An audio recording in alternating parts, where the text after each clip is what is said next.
Hi guys, and welcome to day 5 of the sketchbook challenge. Today I'm drawing eyes with my watercolors, and yeah, I love drawing eyes. But real quick before I get into that, I have been having some trouble with my sketchbook day 4 video. I don't know if anybody else has this, but I uploaded it and it's fine, and people have been watching it and commenting on it, but it won't show up on my channel for some reason. I can't see it on my channel. I don't know if it's because it needs time, but I've been watching all day and it's not on my main channel. It has a URL and I can find it with the URL, but I can't find it on my actual channel. So if anybody knows anything about that, please let me know. I'm still really new to YouTube, and I don't know if I need to change the settings. I made sure that it was a public video and it's not on private or anything. I just can't seem to find it. But anyway, thank you guys so much for commenting on that video. So as I was watching the day 4 video back, I didn't really like the commentary on it, the narration. I'm not really good at wording things yet, and I think I kind of made it sound like unhappy people can't or don't make good art, and that's not the case at all, and I don't think that at all. And especially people with depression and everything, because a lot of really creative artists and just creative people in general have problems with depression, and I know that's really common, and that's completely okay. I just meant that making an effort to do things for yourself to make you happy would make you more creative in the long run. That's all I meant. So I just wanted to clear that up. I was really worried that I was gonna say the wrong thing. But that was all I meant by that, just to take care of yourself. And yeah, so I just wanted to say that because I was worried about it all night for some reason. I obsess over things. I think what I'm mostly aiming for, usually, just me personally, is to reach out to really young beginner artists. Because I'm also, I feel like I'm still a really young artist, and I still have a long way to go. But I remember when I first started, when I was a kid, and how difficult it can be sometimes when you're feeling unmotivated or you're not getting any feedback, and it can be really frustrating when you're just starting out and you feel like your art isn't any good. And so I hope that, anything that can get you being creative and making art, and it doesn't have to be good. And somebody left a comment on my one of my last videos saying that not everything has to be a masterpiece, and that's exactly right. I'm so glad that she said that, because I feel very strongly about that. In fact, one of my closest friends lent me a book called Art and Fear, and that's a great book to read if you haven't read it yet. That's a really good book to read.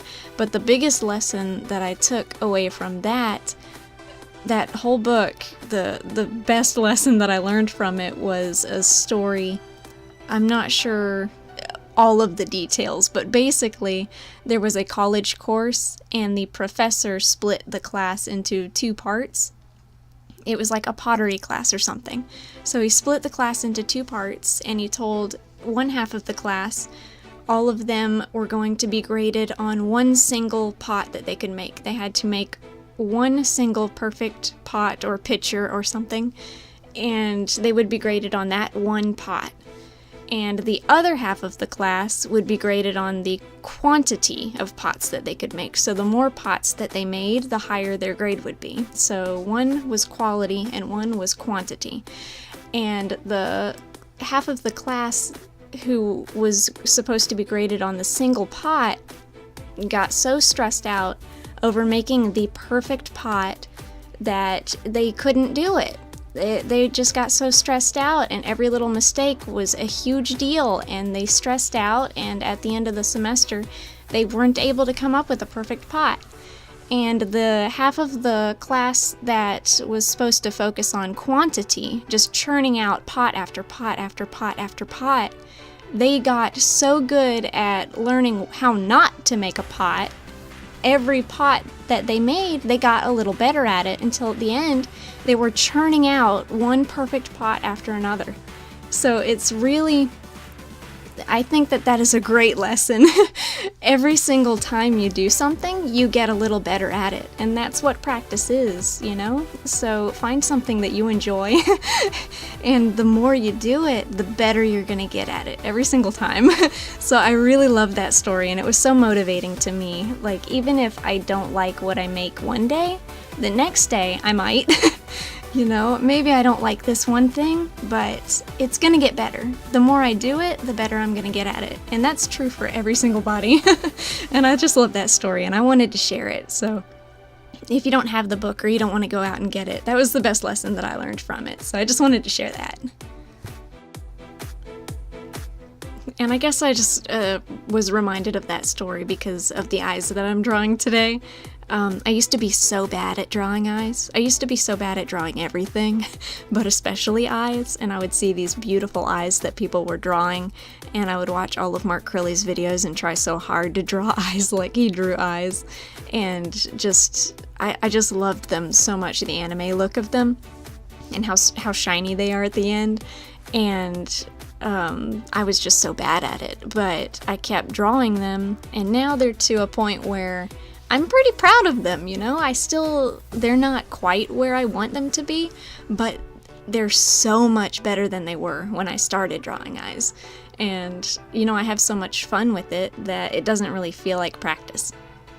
So, like, you can actively practice or find something that you really enjoy and then trick yourself into practicing. Like, I do that all the time. Like, if there's something that I hate to draw, like buildings or perspective or backgrounds, I try to make it relevant to my interests. I'm like, you know, I don't like drawing some things, so I'll take a character that I really, really love and put them in an environment that they like to be in, so that I'm like, okay, now I need to learn how to do the perspective of this place. And then I'll have that knowledge for the next painting that I want to make. So that's a pretty neat way of doing it. Basically just practice. Practice is so important, but it's so much fun if you can make it relevant to your interests. So one of my goals when I was younger was to just get a really cheap sketchbook and just fill it up, like, with nothing but bad art. Like, if your goal is to make a lot of bad art, then it's going to eventually get to the point where it's good art, and that's just natural, you know? If you're bad at something, the more you do it, the better you're gonna get at it. So just make a goal to make as much bad art as you can. And pretty soon you'll be a pro. It's amazing, and it's so much fun. At least I think it is. So I guess that's as much rambling as I'm gonna do for this video. Thank you guys so much for watching, and I really hope that this video shows up on my page so that people can find it, because I'm not sure how they're finding the other one. I'm gonna figure it out eventually, I'm sure I will. But thank you guys so much for watching. I really appreciate it, and I'll leave all of the materials and my social media and everything in the description box below if you're interested.